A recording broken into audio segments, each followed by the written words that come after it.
Every year, IT outsourcing comes with a new set of trends: AI, automation, remote teams, and so on. But here's the real question. Which of these trends are actually changing how companies outsource, and which ones are just the noise?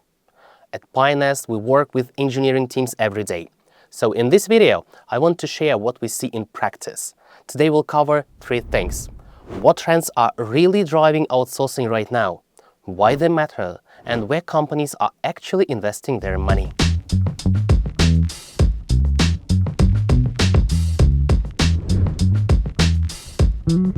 The old planning phase is dying.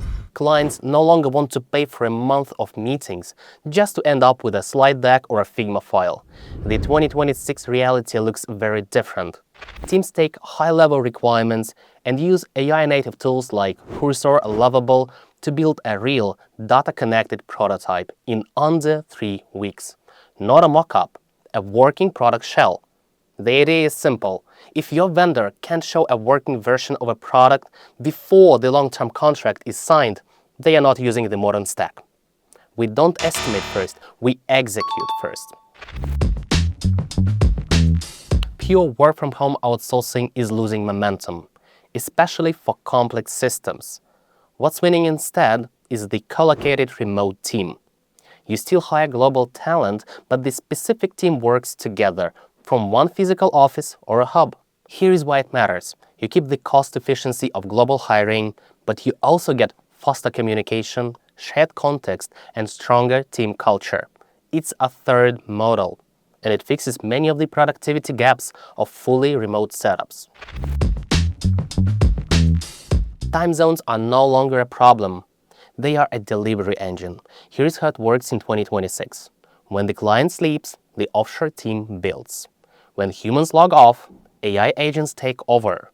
They run tests, they scan for security issues, they handle repetitive checks. By the morning stand-up, the boring work is already done. This is not just a 24-hour human rotation, it's a relay. Humans and AI pass the work every 8 hours, and the codebase never stops moving forward. The old roles are disappearing. I only do backend, I only do manual QA. That model doesn't scale anymore. AI has lowered the barrier for many technical tasks, CSS, boilerplate, SQL tuning, so expectations have changed. We now expect full-cycle engineers, people who own a feature end-to-end, from database to UI. QA has shifted too. Manual testing is now a legacy cost. QA engineers are becoming automation architects. If a test is repetitive, it gets automated by default. The message here is very clear. We don't hire hands, we hire owners. If you build a feature, you own the whole feature. Frameworks change fast. Business logic doesn't. In 2026, knowing Python or React is no longer a premium skill. AI can already handle that. The real premium is domain expertise.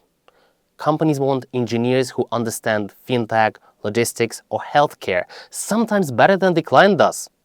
People who can say, this logic will break in real life, not just, yes, I can code this.